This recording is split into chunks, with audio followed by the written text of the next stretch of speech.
Hello, my name is Adam Conard. I am in EDL 850 School Law, and this is my case study, Internet Use Violations. Category 1, Problem Identification and Analysis. This happens in Roosevelt High School and is located in a large city. Families have money here. Some of the wealthier families have doctors, lawyers, and investment brokers in the households. Students have the latest technology at their fingertips. Students dress with the latest fashion, and money is not a problem in this district. Who is involved in this case? Dr. Stephen Forbes. He's a principal at Roosevelt High School, and he has been for the last 9 years. He was recognized as the Principal of the Year by the State Secondary Principals Association 2 years ago. He's very well respected, well educated, and cares about his school. The second person involved in this case is Miss Walker. She has an undergraduate degree, a master's degree, and 1 year of postgraduate work. She is also a first-year teacher. Category 1. What do I know? First, we know that Dr. Forbes has created a staff of excellent teachers. He has been particular in who he recommends being hired. He hired Miss Walker right out of school due to her education and curricular knowledge. Secondly, we know that Miss Walker is a first-year teacher teaching zoology, botany, and genealogy. She has never been married and has a structured classroom focused on academics. Next, we know the rigor of the subjects and her serious approach has caused some of the students to get frustrated with their educational experience. The students are becoming stressed and agitated. We also know that some of the students are aspiring in becoming the valedictorian, where they will receive scholarships and awards. Dr. Forbes is bombarded with phone calls from parents concerned about their child's first low grade in school. Next, we know that Dr. Forbes has put effort in helping Miss Walker in becoming a better teacher. They discuss different techniques in which will create positive interactions with students, but she has not successfully implemented any of these strategies. Parents and teachers are still not happy with the stressful experience they are getting in the classroom. Next, we have a real problem happen. Miss Walker received an email directing her to a specific website. On the website, it had highly suggestive comments about her personal behaviors and critical comments about the rigor of her classes using vulgar curse words. The final comment on the webpage was, "Who wants Miss Walker to disappear?" Lastly, we know that Dr. Forbes has been notified of the situation and he plans on investigating it further in the morning. Category 1 continued. What do we need to know? First of all, we need to know that Miss Walker is a first-year teacher and has had problems with the rigor of her classes. She has had multiple complaints from parents and teachers about her teaching styles and unrealistic expectations of students. Secondly, we need to know that she has been threatened on a web page. We also need to know that she has let her administrator know of the problem at hand. They plan on taking action the following morning. They are going to call in a suspect, Randy Franks, and some of his friends to determine if it was him who created the threatening website.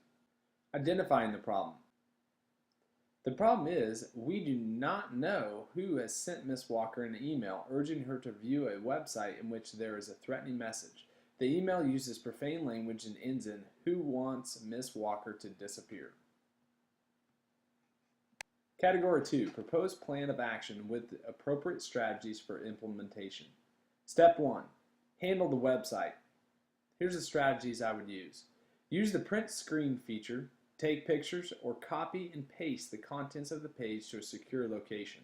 This is so that the information doesn't disappear the following day and we don't have any evidence that there was a problem. We should call the district technologist to see if he can take down the website. Of course, this is after we have documented what is on the website. Share the site with the superintendent and school board members. Step 2. Find out the underlying issues. Meet with Miss Walker and get all the information that she thinks is important to the case. Have a conference with Randy Franks and some of the other students in the class discussing what is going on in the classroom. Meet with the counselor and other teachers regarding Miss Walker's classroom and her rapport with the students. Step 3. Meet with the suspect and other classmates. Get another administrator, counselor, or fellow employee to be involved in the interviews. We want to make sure that there are other adults in the room so that there is no miscommunication of what was going on in the interview process. Have a way to document the conversation.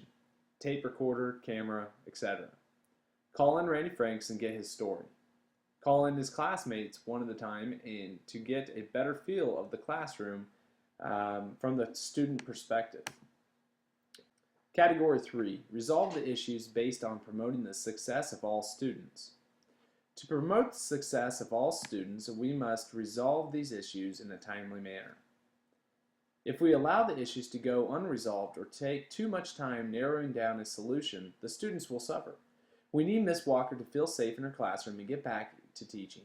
There are several students who are concerned about their education and their opportunity to obtain scholarships by becoming salutatorian or valedictorian of the class. Resolve the issues. To promote the success of all students, we need to take down the distracting website and find the culprit. The IT director will need to assist us in dismantling the website. After this has happened, we will need to conduct interviews and narrow down suspects. The interview should start with Randy Franks, due to his snide comments in class and his exceptional ability with technology. When we find the person involved, a discipline plan will need to be set. If the student is hostile, then the student should be removed from Miss Walker's classroom, especially since there was a threat on Miss Walker. Who wants Miss Walker to disappear? Lastly, to promote the success of all students, the teacher must have a classroom environment that is safe, productive, and has set rules and consequences. The students need to know that snide comments and disruptive behavior is not tolerable in the classroom. Ms. Walker will need to be set up with a mentor teacher and go through professional development so that she can become a better teacher. Category 4. Debrief the problem by reflecting on what you were thinking, feeling, and valuing, and by identifying the issues that are unresolved or open to further investigation. What was I thinking? When I was first reading the situation, I was thinking that Miss Walker is a poor teacher. Her classroom instruction was not working, and she was not making modification to her teaching style. A great teacher will adapt to their classes without causing the students' stress levels to rise. Once there was a threat on Miss Walker, I was thinking that she was overreacting. The students that Miss Walker are teaching are from wealthy backgrounds, and statistics say that the more crime-related offenses come from less financially fortunate people. The students are most likely wanting to get rid of Miss Walker as a teacher, and not actually kill her. There are several of the students who are aspiring to become valedictorian and salutatorian. They are most likely upset that this opportunity is slipping away from them. What was I feeling? I feel awful for Miss Walker. She is the first-year teacher and did not have a mentor teacher to help her with the hardest years of her teaching. Even though Dr. Forbes gave her suggestions, she needs someone to help her that is in a similar department and can relate to her curriculum. I am also feeling that it is indeed Randy Franks who made the website.